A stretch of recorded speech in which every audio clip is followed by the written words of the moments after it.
Chile registró más de 8.000 casos nuevos de COVID-19, que es la cifra más alta desde que comenzó la pandemia. Queremos profundizar en los efectos que tiene esta situación en nuestro país y a esta hora conversamos con el doctor Sebastián Ugarte, jefe de la unidad de pacientes críticos de la Clínica Indisa. ¿Cómo está, doctor? Buenas noches. Buenas noches, Karina. Un agrado saludarte. Igualmente, doctor, ¿cómo calificaría usted la situación actual que está viviendo nuestro país en esta pandemia, considerando que esta es la cifra más alta desde que comenzó esta arremetida del COVID-19 en Chile? Bueno, vivimos una situación muy crítica, pero que todavía no alcanza el peor momento. Esta es una etapa de ascenso de los contagios, de ascenso de las hospitalizaciones, y en los próximos días las cifras, por desgracia, deberían seguir aumentando. O sea, ¿usted cree que en los próximos días las cifras podrían ser todavía peores? Se lo pregunto considerando el escenario que hace algunos meses proyectaba el gobierno, ¿no? El gobierno hablaba de que en su peor manifestación, en su peor momento, podríamos alcanzar hasta los 9.000 casos diarios y ahora estamos muy cerca de esa cifra. Efectivamente, ese es un escenario no el peor de todos, pero es un escenario muy probable. Las cifras podrían ser superiores, 10.000 o 12.000 casos diarios también. ¿Usted considera que la situación hoy día es crítica o es catastrófica? Bueno, siempre uno trata de tener un enfoque prudente para no generar más angustia en la población, pero a lo menos se puede decir que es crítica porque hay grandes dificultades para disponer de camas críticas para los pacientes más graves.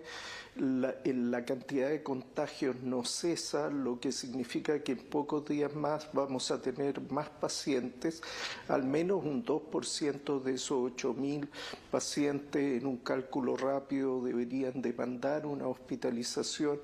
Y esta es una situación que cada día en cada servicio de urgencia de cada hospital del país son decenas de pacientes que son intubados y que esperan por una cama y por un ventilador mecánico. Es una situación demandante en que todo el equipo de salud está muy extenuado y haciendo el máximo esfuerzo posible.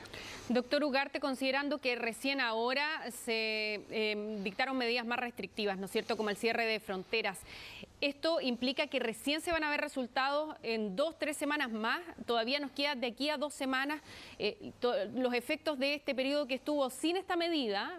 Se lo pregunto porque siempre vamos como rezagados, ¿no? Todavía falta un periodo en que no se van a ver reflejado todo lo que se decretó ahora, ¿no? Sí, el efecto de las medidas, como muy bien lo plantea Karina, depende de la intensidad y también de la precocidad de la medida. No es lo mismo cerrar las fronteras cuando ya las nuevas variantes están dentro del país que cerrarlos para impedir que entre. Si el cierre de fronteras se hubiese realizado en diciembre, probablemente no hubiera impedido completamente el ingreso de nuevas variantes, pero al menos lo hubiera retrasado. Ahora ya están entre nosotros y deberían seguir aumentando independientemente de que ahora cerremos la frontera. Doctor, ¿y cómo calificaría usted la toma de medidas más estrictas en este momento? ¿Fue tardío? ¿Cómo califica también cómo ha enfrentado el gobierno esta pandemia? Porque si bien se ha hecho hincapié en el tema de la vacunación, no es el único tema, quizás el más exitoso hasta ahora, pero no ha sido el único tema pendiente. Se ha hablado de la trazabilidad que nunca mejoró, de los seguimientos de los casos que nunca se hicieron, de que no se cerraron las fronteras a tiempo para evitar que llegaran nuevas cepas. ¿Cómo califica usted el gobierno, cómo ha actuado frente a esta pandemia? Bueno, al analizar la gestión, sin duda, hay medidas que se han aplicado tarde, hay medidas que ha faltado cierto grado de control, como en las cuarentenas. Las cuarentenas, para ser efectivas, requieren que al menos se reduzca la movilidad en un 60% o más, y las mediciones objetivas demuestran reducciones de apenas un 17% o un 20% en el mejor de los días.